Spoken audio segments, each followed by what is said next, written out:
How big should you build your aquaponics system?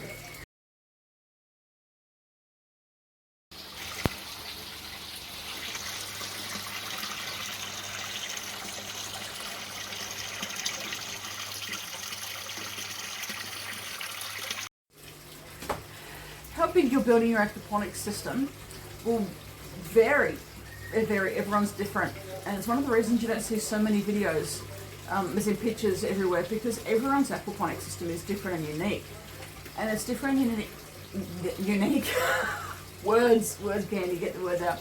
Different and unique for various reasons. One, how big do you want your system to be? We all want something different. So I have several aquaponic systems inside. One of them should be coming up and showing you here. That's an aquaponic system. How awesome is this? Nice, small. I'm growing some spinach over my fish tank. You know, it's got a few small little fish in there and it's providing enough nutrients for that. If you're in an area where you need to have your aquaponic systems inside because, for instance, it snows, who would want to live in that area? Oh, sorry, I have issues with cold.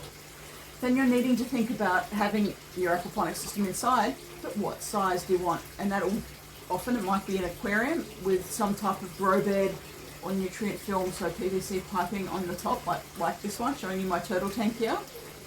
I'm growing some of my veggies just above the turtle tank so I don't need to keep doing water exchanges. Yep, an aquaponic system. Very simple, very easy.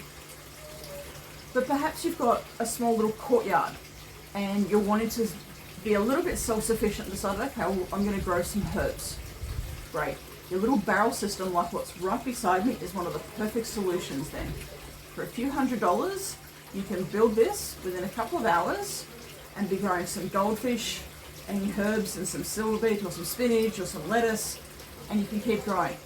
Remember, your leafy vegetables will grow a lot faster than, say, your cauliflower and your broccoli and your capsicum. Leafy greens grow faster, but you can certainly grow everything else in your aquaponic system too. But the size will really depend on where you can place it and what you're wanting to grow. If you're wanting to have as much food security as possible, you might be thinking, I'm going to go for a larger system, or 4 larger systems.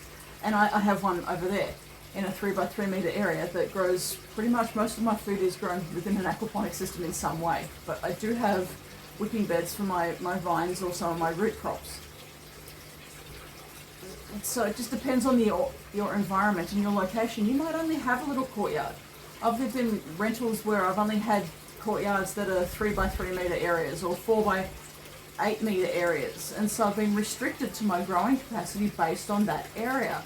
I deliberately built my other aquaponic system over there in a 3x3 meter area, so I could show people that you could grow lots of food in a small space. So it was a very conscious decision on my part. But knowing what size is based on, well, where are you going to put it?